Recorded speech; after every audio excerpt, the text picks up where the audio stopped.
teman-teman, hari ini aku lagi pengen banget makan mie ramen nih. Cuman akunya lagi malas keluar. Jadi aku mau bikin mie ramen ala-ala aku sendiri. Nah, ini kita bikin dari mie Indomie. Jadi kalian mau tahu nggak cara bikinnya? Ikutin terus ya videonya. Nah teman-teman, untuk bahannya udah aku siapin nih. Nih di sini ada mayones, cabai rawit, bawang putih, telur, sama mie Indominya. Yuk langsung aja kita ke proses pembuatannya.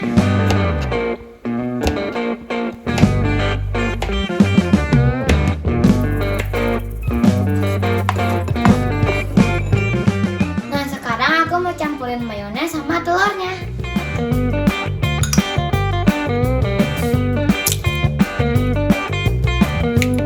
Langsung dikocok ya teman-teman. Nah teman-teman, jangan lupa ya kocoknya sampai semua bahan tercampur rata. Sekarang kita tinggal rebus mie-nya.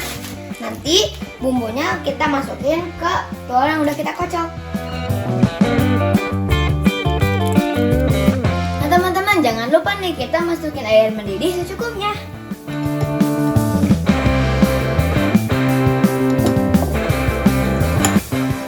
Nah teman-teman, jangan takut ya, karena tadi kita siram air panas, telurnya jadi matang.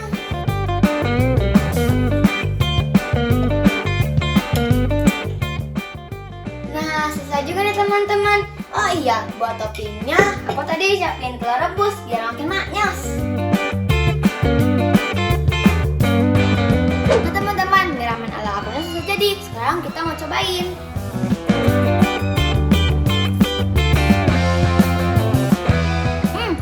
Enak banget teman-teman, gak kalah sama yang sering aku beli.